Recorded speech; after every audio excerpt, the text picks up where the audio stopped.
Patreon.com/the Walk-Off Podcast. $4 a month gets you in there. It is the start of a new week here, Monday on the Walk-Off. Welcome, everybody. I'm Scott Belford, joined as always by the best co-host in the biz, Adam Mack. And we have special guest here, Craig Ballard, with some very big news that we'll get into in just a moment. Now, obviously, you can follow us on Twitter at Walk-Off Podcast and Instagram, the Walk-Off Podcast. You can join the Discord by shooting us a DM and asking for the link. And a big tip of the hat to everyone who is a Patreon member. We truly appreciate you. So let's get into it. Craig, welcome, brother. How was your weekend? Busy. Business is picking up for me, gentlemen. So my time is busy right now, as you guys know. I know we're excitingly going to get into that, but as busy as it was, there was baseball on the TV screen. So wait a minute now. This is a good thing, right? Yeah, this is a good thing.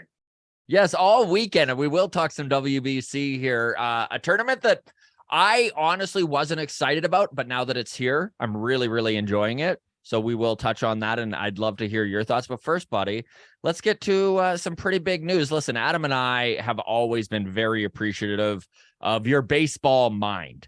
You join us constantly. You have been a regular here on the Walk-Off. So we feel like we're getting the bump here with this news, but you are the new host of the Locked On Jays podcast. Brother, congratulations. Yes. This is so cool. Thank you so much. Very much appreciated, gentlemen. It's funny you mentioned the kind words about the walk-off.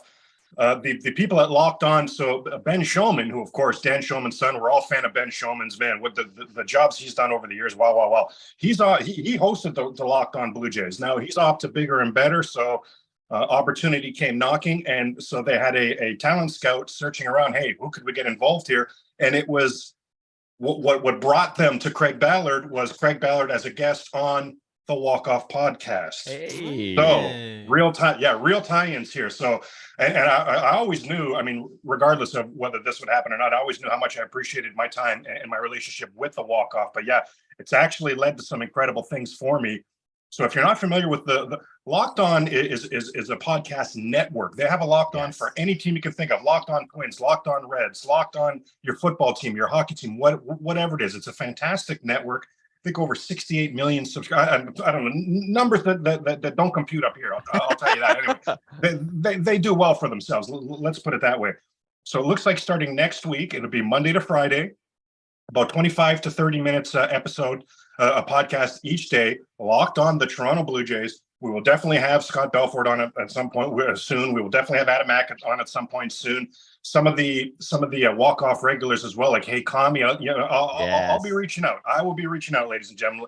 Let's put it that way. But really excited just to share what I would consider my passion and dare I say some knowledge along the way of Blue Jay baseball. Brand new. You gentlemen know I make content, but now doing something every day like this is a new animal. So I'm really excited about that.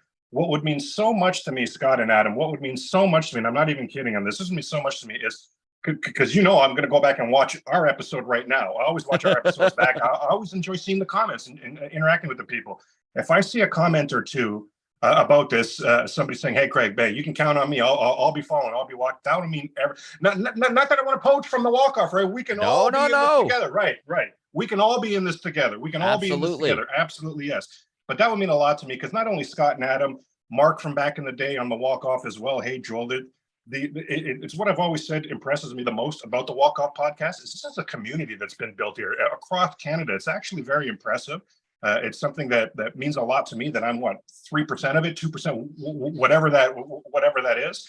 But yeah, guys, gentlemen, I'm just so excited. It's even more opportunity to talk Blue Jay baseball. I mean, that's a yes. That's a yes, please, for me, gentlemen.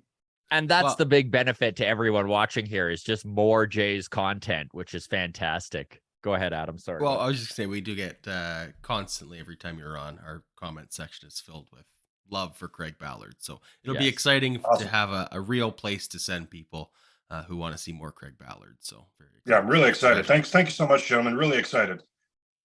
That is one thing about content creation in the baseball world that when we first started doing it, we weren't really aware of. It is a tight-knit group, and you do meet these people that become a part of your community and a part of your world. And so anyways, we're going to move on here, but truly congratulations on the big move up here, Craig. It's very, very cool. That's Locked On Jays, everybody. Check Craig out every single day, Monday to Friday here, starting Monday, right? Yes, sir. Thank you. Okay. Thank you, guys. Let's talk World Baseball Classic. I know Adam and I talked about this a little bit on Friday about our excitement level, and both of us, tepid would be the right word, Adam, right? Yeah, it's generous for how I felt. Yes. But now that it's here and there's baseball on from noon until you go to bed, it's pretty awesome. And I know I watched Dominican Republic and Venezuela. It felt like watching October baseball. It felt like World Series. The chips were down. Nobody was taking it lightly. And then I also watched Canada win 18-8 against Great Britain, which felt a little bit sloppier, to say the least. Have you been paying attention to the tournament, Craig? And what are your thoughts? Well, put it this way. I mean, my excitement level for the WBC brings the three of ours combined up into through the roof. Like I'm bringing enough of the excitement for the three of us. Like, I love the World Baseball Classic, man. Every year it doesn't happen every year, but every time it rolls around, I'm always a little crestfallen, gentlemen, because there's always some for Canada to really compete, because we could really compete, but we would need everybody there, right? We would need all hands on deck, and it's never all hands on deck. So I'm always left a little disappointed by that. But my spirits get buoyed. A guy like Freddie Freeman, like, are you kidding me? This guy's just representing Canada so he can represent his mother. Like, this is this is on a team. And remember last World Baseball Classic, nobody came for Canada, and there's Freddie Freeman sitting there saying, guys, you don't think I could play for you guys, dude? Like, he's come and asking. He's just been incredible about it. Incredible. Love that. Very easy to cheer for our boy Otto Velez, right? How about some Blue Jay CanCon or Otto Lopez? Sorry, very easy to cheer for some CanCon there. But I'm super excited about the World Baseball Classic. I love it, and I imagine neither one of you said this. You said you were tepid, but you both said you're getting into it now. I imagine that all it took was one camera pan to the crowd, and then you said, "Okay, wait a minute now. Okay, let me sit up in my seat a little bit more here. Okay, let me pay a little bit more attention here, because the atmospheres that are going on here." I'm not surprised, Scott. So Scott's talking. We've only had game one, or in some instances, game two of these pools. It's just getting started. Scott's talking about this is an October playoff field. That's because of the atmosphere of these fans, man. It is something else. And I do wish that. What's the best way to put this? I wish that maybe the North American players were as passionate about playing for their countries, Canada and the US of A, as some of these players from the Caribbean countries and from Latin America. And you watch these Dominican Republic players and they'd miss parts of the season to be there, right? Like, this is representing their country. You can tell it's a real it's something they truly care about. So watching Mexico USA yesterday, and don't get me wrong, I mean, America is stacked. Pitching wise, they're definitely going a little bit further down the depth chart than, let's say, Dominican Republic or Colombia, like, who have their stud pitchers there. That said, when you watch a lineup that's turning out Mike Trout and, some of the guys that are coming up to bat, you can't feel too bad for them. But it would be nice if, let's say, these top Canadian players and these top American players were all involved. Is there any way of fixing that, or is this just player to player and country to country? Is it possible that it's still new enough that it has time to grow? I wonder if that's possible. Like, I wonder if it can still gain some steam and some momentum. One thing that must be tough for the steam and the momentum is it's every 4 years, so that must be tough for the steam and the momentum of it.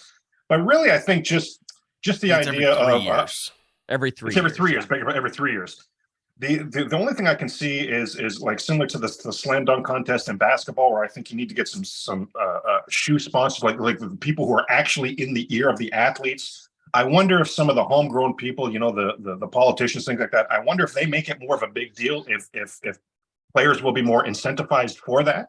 I think that the real truth about what they're up against here, Scott and Adam, is contracts are only going up. So the whole battle of what do I do for these 3 weeks? Jordan Romano, that travel for those 3 weeks, is that worth what I'll miss out on the team that's made my family rich for generations, right? With this generational wealth. And that's not only is that not going anywhere, that's only going to ramp up. So the WBC might be up against some money issues here. And the only way to combat that fire with fire is for them to have money involved. This all seems like a tall task.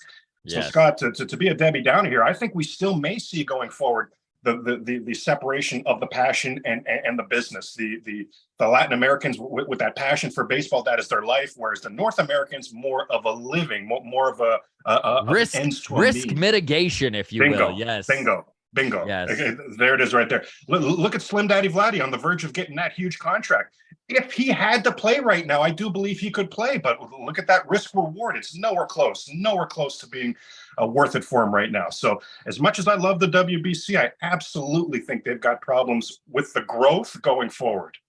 And this is one thing with the tournament that I've said right from the get-go here is that I love the WBC. I truly enjoy watching it. And there's something about watching high quality baseball that you're not too emotionally invested in, where it does. I'm rooting on a team here and there. And as long as it's not Canada, and even if it is Canada, it's not going to ruin my day. Like, let's say a playoff loss by our beloved Toronto Blue Jays. Right. So I've always said, when it comes to the WBC, I would prefer all of the Blue Jays opt out. Now I want everyone else involved, right? But Jose Berrios was the exception to that rule this year. I was actually really excited about him getting some playing time with Puerto Rico and being such a important cog to their goals of moving on. Last night he started against Venezuela and he didn't look bad, but he got blown up. He allowed 4 runs, didn't get out of the second inning. It's March 12th, Craig. But this does kind of line up with some of his starts from last year, which is Toronto Blue Jays fans' biggest concern. What's your concern level with Jose Berrios? Is this too early to carry over concern from last year? What do you want to see from him moving forward? Where are you at on Jose? I was at a solid 0 with my concern level for Jose Berrios. I am all about Adam Mack and I. When Scott was on his 6.5 month honeymoon, Adam Mack and I had a show where we talked about this. Sorry, no kidding. Oh my God, I've totally lost what we were even talking about. Jose Berrios, concern. Thank you. Thanks. Sorry, Scott. I'm playing. But with Jose Berrios, whereas last year, would we have wanted his individual performance to be better? There's absolutely no doubt about it. I believe he literally had the highest ERA in the league. Like, what's there to be excited about there? But aren't we? I know that I'm all about the wins and the losses. And when Jose Berrios pitched last season, the Blue Jays were 23-9. That is an eye pop, just an eye pop emoji right there. They were 14-2 at Rogers Center when Jose Berrios pitched. And the 2 losses, one they scored 2 runs, one they scored 0 runs. For whatever reason, when he pitched, they won. Look at, and Adam was saying, oh, I'd love to have you say that around Joel sometime. What I'm about to say now look at Robbie Ray's Cy Young season. Blue Jays were 17-17 when Ray was on the mound. Remember, they missed the play-in game by 1 game that season. Wouldn't we as Blue Jay fans do anything to have 1 game better for Robbie Ray? One more. I give that the Cy Young back if the Jays could have gone 19-16 instead and made the playoffs, right? So I'm all about the wins and the losses. So I was not concerned about Jose Berrios because for whatever reason they won when he was on the mound. The concern that's starting to grow is that we're seeing the exact same thing from last season as this season. That fastball, I don't really understand why, because it's up there in the mid-90s, but it's not. Guys are seeing it, eh? Like guys are not dialed in on it. Yeah. It's incredible. It's absolutely incredible. He has made his living, has become such a solid pitcher, earned that extension from the Blue Jays because of how good his off-speed stuff is, but it's always been set up by the fastball. If that cupboard is bare on the setup pitch of the fastball, then what are we looking at this year? Gentlemen, I already thought that the Blue Jays were on the verge of making a trade. The depth that they've built here is just sensational. Now I really, really, really wonder if there's a move coming. what sort of bizarre world are we in right now? Where is Yusei Kikuchi the 4 and Jose Berrios is the 5 right now? Like, what is even happening before our eyes right now? But yeah, man, I am skyrocketing with my concern on Jose Berrios, and it started at 0, gentlemen. Mm-hmm. I kind of am in the same boat here. Listen, it is early. It is March 13th. This was really his first start of, for lack of live hitters. But to see it line up with the same struggles from last year is disconcerting. Again, it is one start. I'm not going to panic, but my concern is above 0 now, which is where it was to start the season. Okay, now, I want to talk. Go ahead. Oh, sorry. Just before we move on to Berrios, one glass half full that I do think could play well for us here is I didn't hear this anything officially. In passing last season, I did hear that he went through a divorce with his wife, and now I'm hearing, just in passing, nothing official, they're actually back together. They got back together this offseason. So remember, that was such a big deal for Berrios when he signed that extension with the Blue Jays. He was there with his family saying point blank, this is clear to us that this was the city for us to raise this family. So if all of a sudden some real life stuff happened and that rug got pulled out from under him on something like that, between the ears, maybe we can see why things went a little south in 2022. So let's give him as Scott says, it is early, but I think Scott and I are both on the same page. Like you said, it is above 0 right now. The concern is above 0, right? That's being fair. Yes. Okay. This, but it's a very good point about the personal stuff. This divorce news. Yeah, in passing last year, I even confirmed with a few buddies of mine. Again, nothing official, but who would have heard that in passing as well? They said absolutely, something did take place last season, but now this off season, she's been there at the spring. Like they apparently are back together. So things like that. I mean, Scott and Adam, how many times do things like that go not undiscovered, but even under the? How many times do we really sit and realize that these athletes are human beings? Is my point on that, right? And these sort of things come into play. I hate being reminded of that. Sorry, a good point. Yeah, true. I don't know if there's any truth to that, so I'll talk in vague generalities here, but generally speaking, once it's to the point of a divorce, I mean, 1% of the time you can work it out and it's a happy marriage and like do what you got to do for the kids. I held on to a bad arrangement for several years, longer than I should have, for my daughter's sake. Kudos to Jose for trying, but that is, if that's the case, a way bigger concern for me than anything else I've heard so far. Wow. If he was going through a divorce last year and now that's going to be such a distraction. The trying to fix a broken marriage, that is very difficult to do. And I wasn't even trying to pitch while I did it. So I was going to say, and Adam Mack, you weren't away from home for for half of that year, by the way. I mean, look what we just watched Tom Brady go through last year as his marriage fell apart and he continued to pursue his. I'm not saying Jose Berrios is Tom Brady, but like realistically speaking, personal life has a major impact, and it's naive to pretend that there won't be an impact. So if that is a factor in his struggles last year, I think we're kidding ourselves to think that, well, they're back together and things are merry and we'll be on our way. I don't even want to say it because I hope him and his family all the best, and I'll just leave it at that. But that is a concern.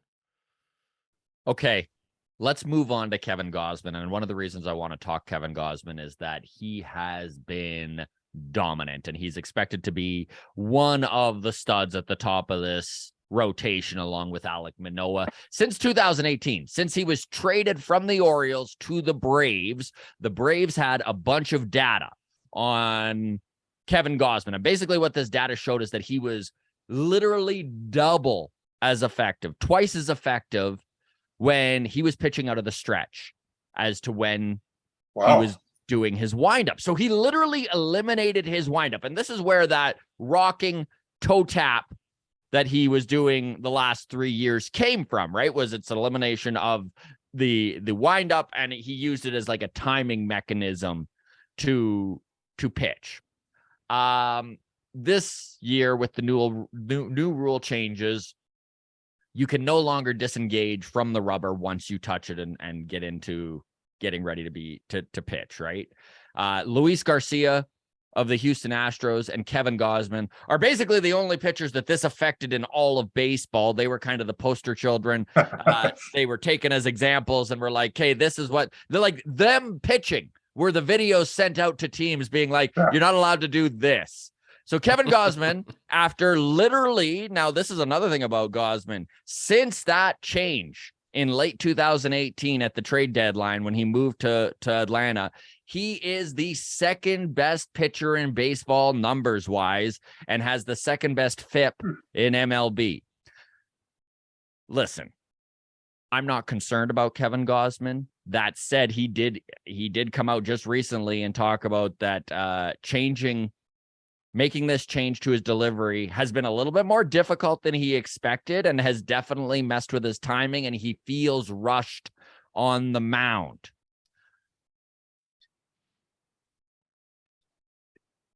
Is being a little concerned? Like, I'm a little concerned. Calm me down, Craig. Tell me that everything's going to be okay. Well, I do understand why you would be a little concerned. You know, that's another thing that Adam and I had talked about previously is what could happen to derail. There's so much depth. There's so much talent on this team this season. What could happen to derail the Blue Jays from making the playoffs in 2023? Well, Kevin Gausman falling flat on his face is on that list, right? So to just completely dismiss this, Scott, I don't think you should. I think you're right to at least have a little bit of concern. For me, it's more of a let's have it play out. What I really hope is going to happen, and what I actually predict, what I think is going to happen, is that he's just going to see that he can find enough timing, balance, rhythm, all of that in the new way to do it, and still have that splitter be as good a pitch as there is in all of flipping baseball. Now, between the ears, starting pitchers, right, gentlemen, we know. Our friend Lewis, like we know the Jays kid. We know these guys are different between the ears, right? Like starting pitchers are different between the ears. They're creatures of habit, all that stuff. So once he sees that his new routine can be effective for him, I think he's going to be totally fine. Remember, we were on the verge of this last year of him needing to make changes. Remember that balk he got called for, and he went charging at the ump. We couldn't believe he didn't get ejected. I think Bo stepped right in front of the second base ump. Remember last, so we were on the verge of some of these issues already taking place. And like Scott said, every major league team said, well, what's the new rule? And Major League Baseball said, just see any pitch that Kevin Gausman threw. Just see any pitch that Kevin Gausman threw. That's a no-go. Right? Yeah, I can't do that anymore. Exactly. Can't do that anymore. So there is going to have to be an adjustment period. There's no doubt about it. What I also think is really going to help with Gausman's between the years and his confidence to just get through this is, man, you talk about that fifth of the fielding independent. I mean, my God, the defensive improvements that this team has just walked in the door right now. My God, I think Gausman is going to be any of the negatives that come from this whole change that he has. And it's not really a change, but more of a tweak, I guess is the way to put it. Of this tweak, I think there's just so much goodness that is coming in for Kevin Gausman. I was so excited when the Jays landed Kevin Gausman.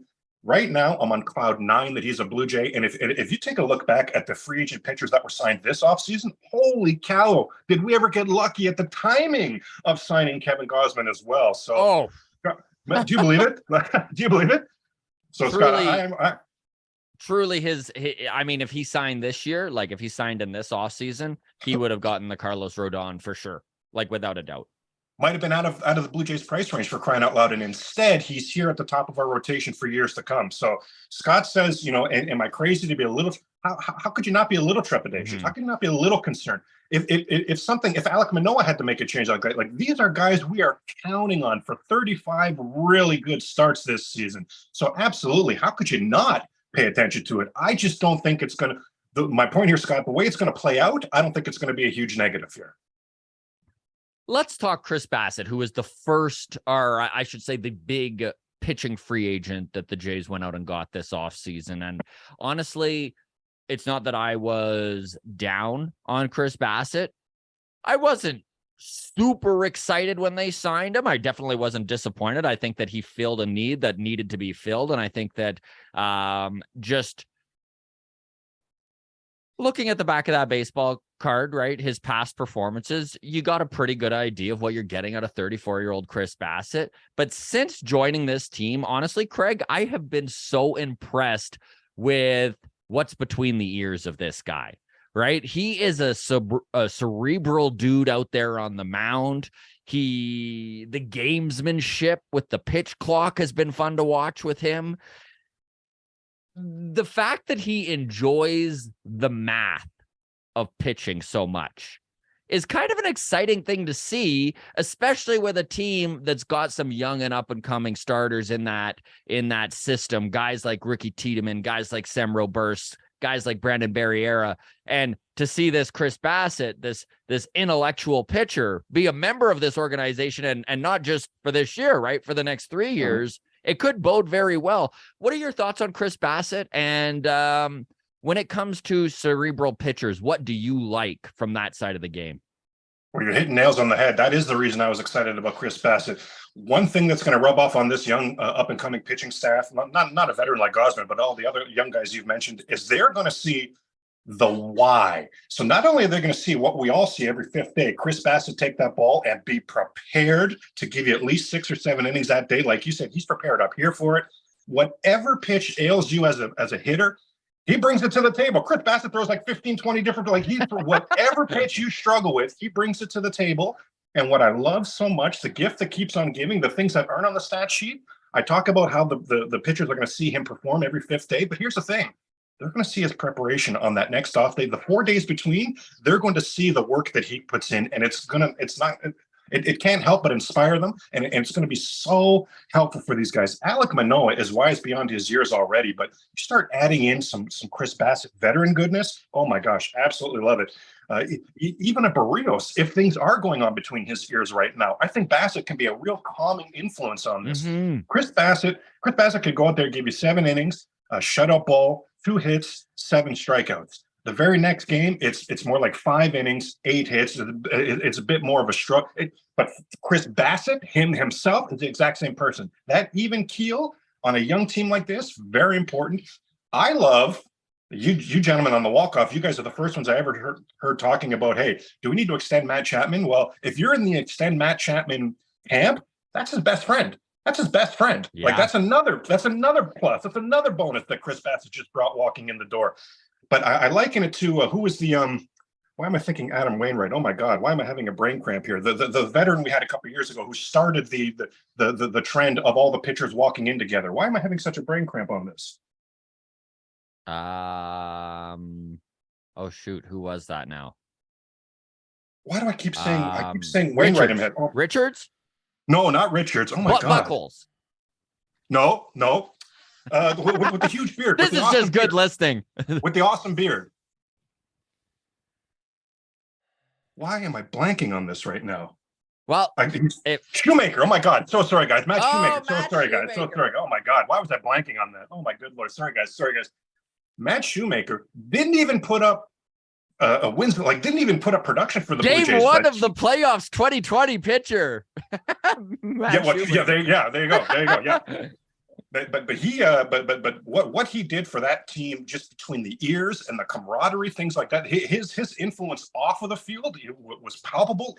You can still see it to this day. Some of the things he implemented, the team still does to this day. That is what I think Chris Bassit brings to the table. Plus a whole lot of wins. I mean, all due respect to Shoemaker, he was at the end of that career. Chris Bassit still got some bullets left in that gun. I'm really excited about what he brings. As I say, not just every fifth day, gentlemen, but those 4 days of prep, he's going to be an example for this team.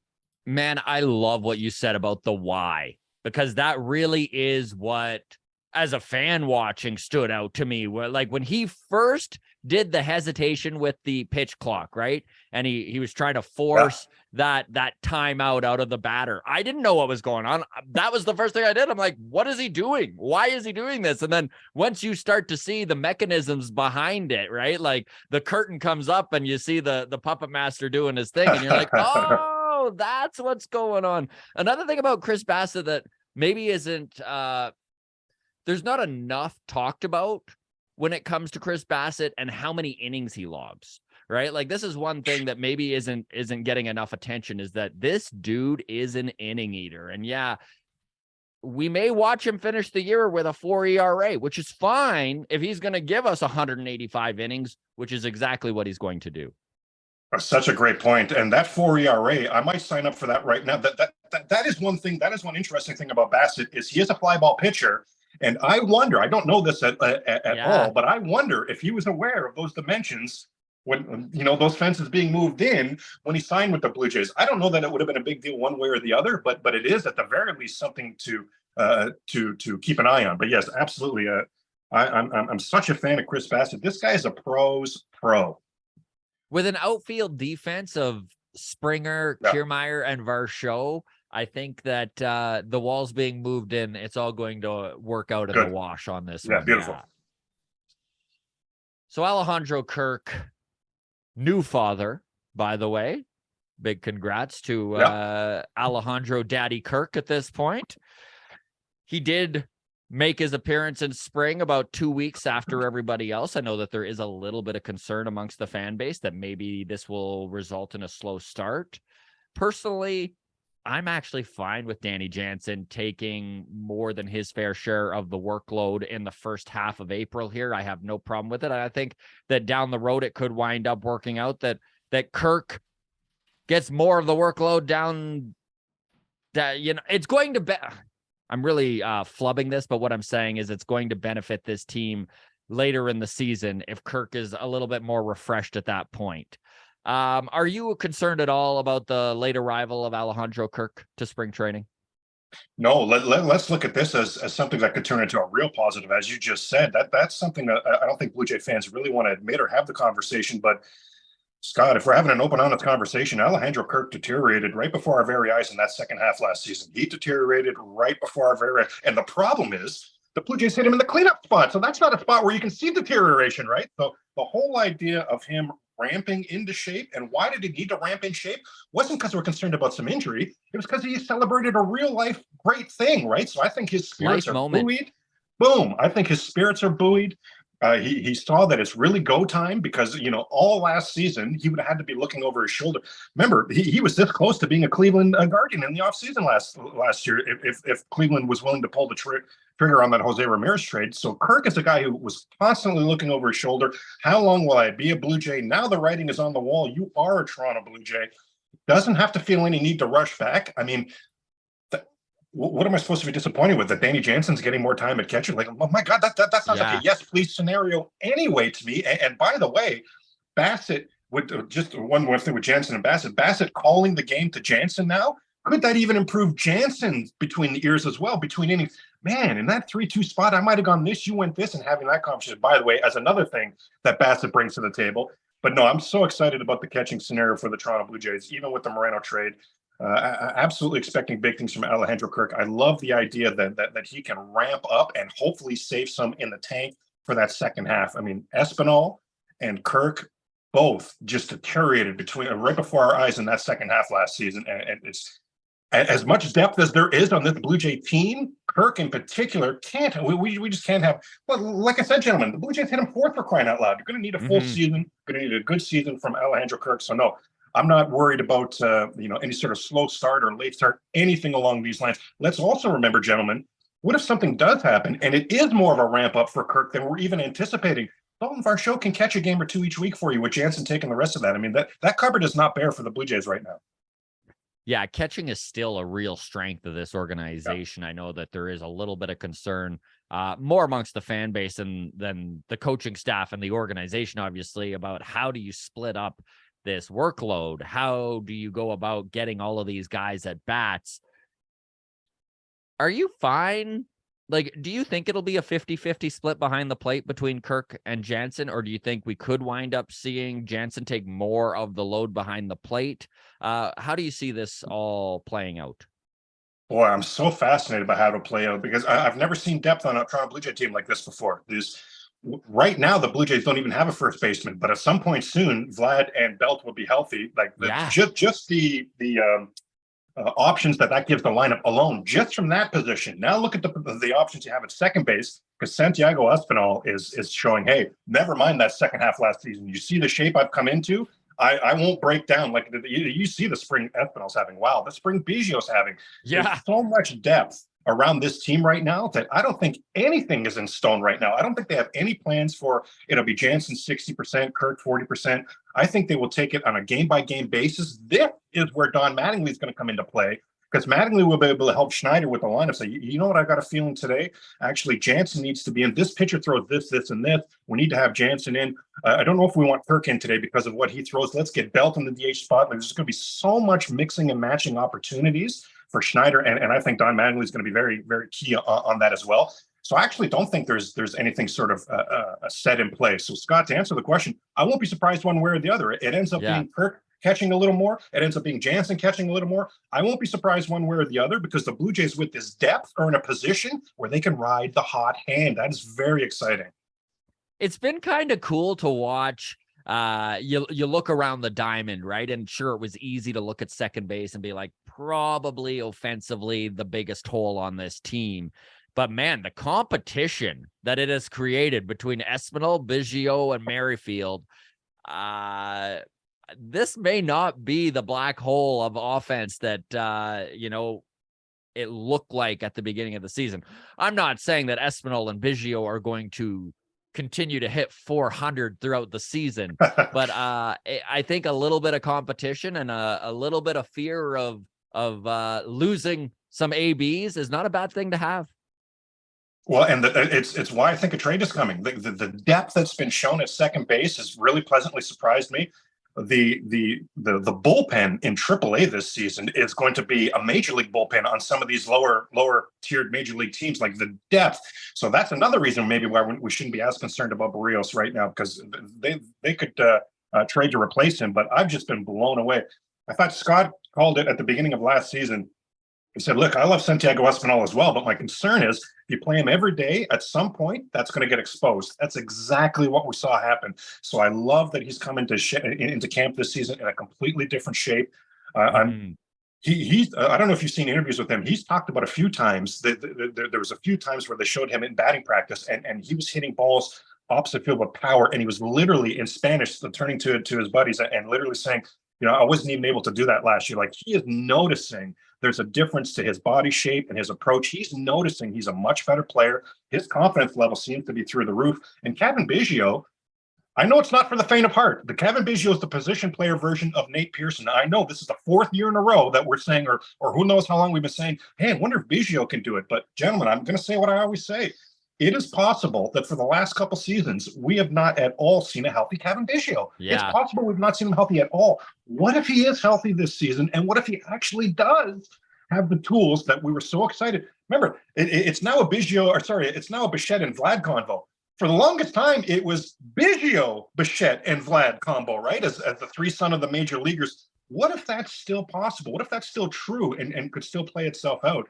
I'll tell you, the depth on this team, I can't tell you how many times I just daydream if I'm John Schneider. I mean, my God, at second base, that depth. We talk about the depth at first base, the depth going on behind the plate. It is just so exciting. And I wonder if the Blue Jays saw this coming. I'm sure they did. I didn't see this coming. I'll tell you that. I didn't see the video game numbers from Biggio this spring. I didn't see the video game numbers from Espinal this spring. They are both making it very clear that, hey, just so you guys know, I require everyday at bats on the major league level. Just so you guys know, I'm absolutely ready for this. This whole time, I fully wanted Whit Merrifield as the second baseman. Now it's such a debate, and somehow it's a debate over three guys. Like, wow, the depth, gentlemen. Wow.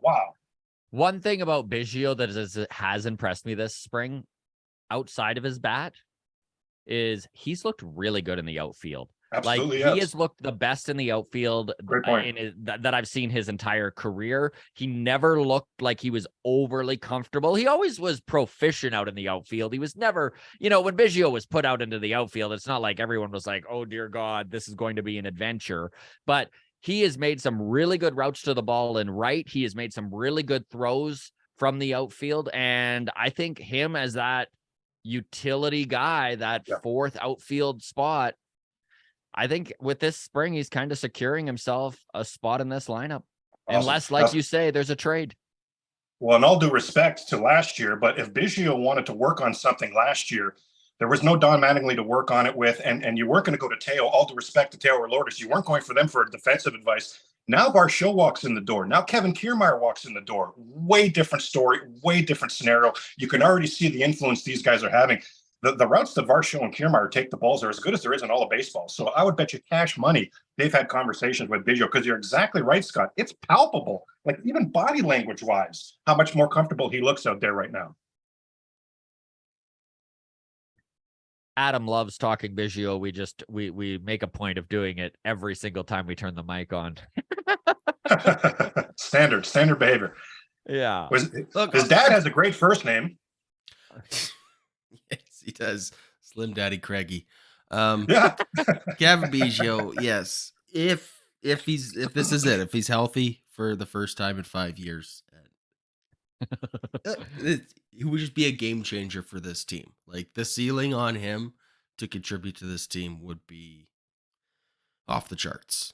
Well, and that's the thing, Adam. Couldn't another team see that ceiling as well? And here comes that starting pitcher back to replace a Berrios or to replace Kikuchi when those wheels inevitably fall off. I won't be the Debbie Downer now. Everyone's high on Kikuchi. Fine, I won't be the Debbie Downer now. But when that inevitably happens, we'll revisit this conversation. But Adam, you're seeing exactly what I'm talking about, man.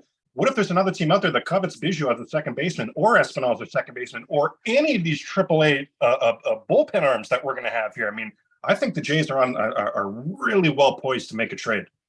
Yeah, I don't want to see them rush into a trade, but I mean, by mid-August, right? Anything can happen. But yeah, as of right now, I don't know. I kind of spent the offseason thinking Espinal would be the odd man out, but the more I think about it, he's the only one of those three who I feel comfortable replacing at shortstop or third base if there is a great point, a bad taco situation. So I don't think we can afford to lose Espinal just from a defensive second guy up. Unless you're really high on Barger. Unless you're really high on Barger, who does play a good shortstop and second base, but 23 and no major league experience. Blowing it up in AAA and he's hitting 350 down there, then maybe. But again, that's a conversation for August, right? When we've seen 4 months of Barger just lighting AAA on fire, then we can have that talk. But for now, it's funny, Craig, you bringing up the bearded dragon's wheels eventually falling off, because I do kind of feel the same way. And Adam, I don't know where you are at on Kikuchi and how much confidence you have in him being consistent for the full season. But what I would give for him to not have his wheels fall off until June. Can he be Yusei Kikuchi of the Seattle Mariners from middle of April till the end of May 2021? Can we get those 6 weeks out of him just for the year? What? Give me 6 weeks and let it be a disaster the rest of the time, and then you can work around it. It gives you time to get to that trade deadline. It gives you a little bit of time to see where some of these starting pitchers in AAA are at. I don't want to see them rush Ricky Tiedemann, but you know what? If the timing lines up where Kikuchi can be decent for the first half of the season, and then maybe he's struggling after the All-Star break and Tiedemann is completely mowing down guys in AAA, that's a perfect scenario. I just want to see Kikuchi give this team some time. And I don't know if he will, but so far so good. Like, I don't want to be a Debbie Downer either, because I mean, he looks good.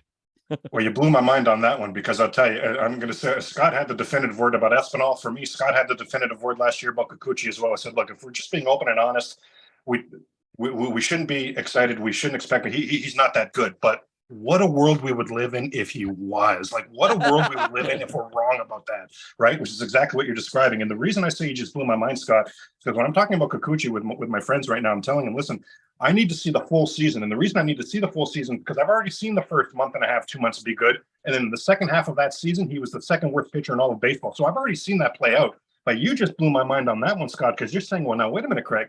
Let's take those first 1-2 months. Sure, he's going to blow up. Fine. But those 1-2 months buys time for Ricky Tiedemann, buys time for Zulueta or somebody down on AAA. It buys time for that.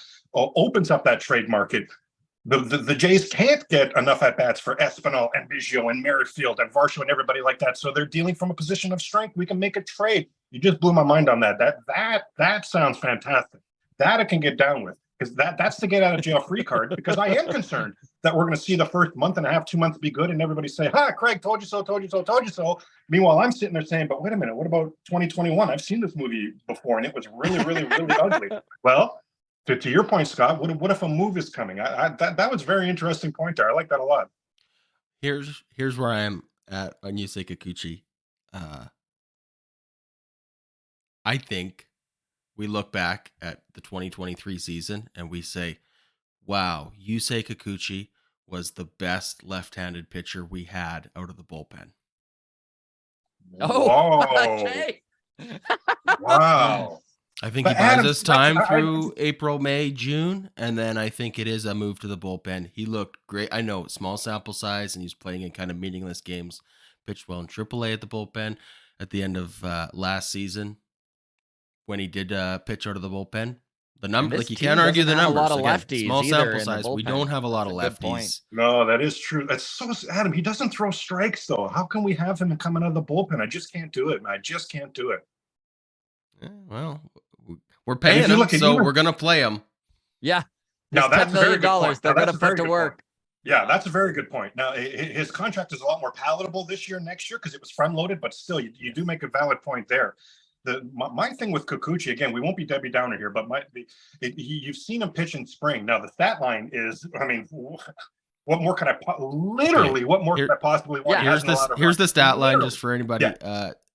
9 2/3 innings pitched, a whip of 1.14 and 13 strikeouts.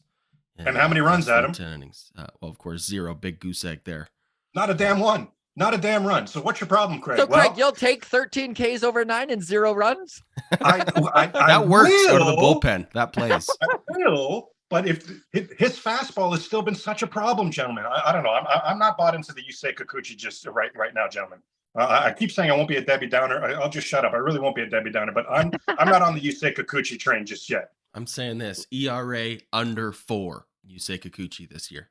Which I think we would all take every single day. I mean, 3.9. Craig's shocking face here, like, yeah. I would. Oh my God! He's never done it before. Congratulations on your World Series. Congratulations on the World Series, if that's the case. Like, congratulations on the 2023 World Series Toronto Blue Jays, if that's the case. Okay, so there was some news. We did bring up just the fact that I would love to see Kikuchi do well enough for long enough to give this team some time. Ricky Tiedemann being the big reason for that. And it was just announced today. Keegan Matheson tweeted out, of course, friend of the show and Jays reporter for MLB.com. He tweeted out, Blue Jays #1 prospect Ricky Tiedemann was dealing with left shoulder soreness and was shut down for a few days recently. He's been throwing long toss and should throw a side session Wednesday. So obviously bad news, but let's not freak out. I do wish to remind everybody the amount of pitchers who have sore shoulders, sore down by the seashore, sore shoulders down by the seashore. Yeah, the amount of pitchers in spring training dealing with some shoulder soreness is pretty much all of them. I think that this is very much a precautionary move, and there's no reason to rush their #1 prospect in spring training. So I don't think we should be reading too much into this. When you're trying to get through a spring, Craig, and you look at an organization, health is #1, right?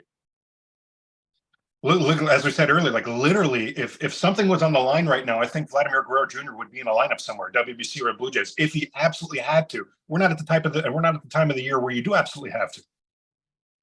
Speaking of Vladdy, we'll put some positivity out there because he ran the bases this weekend. He's feeling a lot better.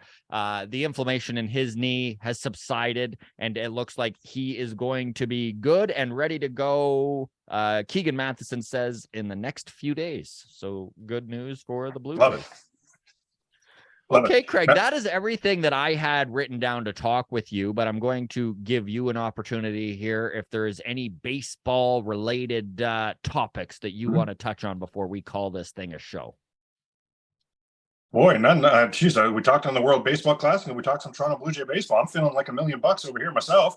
Adam tried in vain to get me on the Yusei Kikuchi train, and I denied it. So I think I've checked off everything I wanted to check off. Everything you had to get to. Well, Thank you so much, my friend, for joining us. You know darn well we love it when you have the time, and you're welcome anytime. A big congratulations, and everyone listening right now, Locked On Jays podcast, new host Craig Ballard. That starts Monday, correct? That is the goal. Yeah, there's some technical things to iron out and things like that, but I've got some meetings going on. It'll start at some point next week for sure. So on Twitter, I'm at Craig Ballard 77. I'll have all the announcements there. On TikTok, I believe it's Craig. Actually, why do I never know my TikTok? I think it's Craig _Ballard_ Jays Talk, JAYSTOK, like TikTok Jays Talk. But I'll have all the announcements there. As we talked about earlier, just appreciate the two of you and your influence on me for all of this and your help with all of this. And that is the potential bad news for the walk-off fans that don't like me. This does not mean this is the end of Craig Ballard on the walk-off podcast. No, that is you not can't happening. Get rid of him that easily. No, this bald head will be back on. I'll tell you that right now. Yeah. Well, we look forward to it. Thanks to everyone in the community who has spent the time to watch the episode. Hit that like button. If you are not subscribed, subscribe. Thank you very much, and we'll see everyone for Mailbag tomorrow. Cheers. Bye, Dad.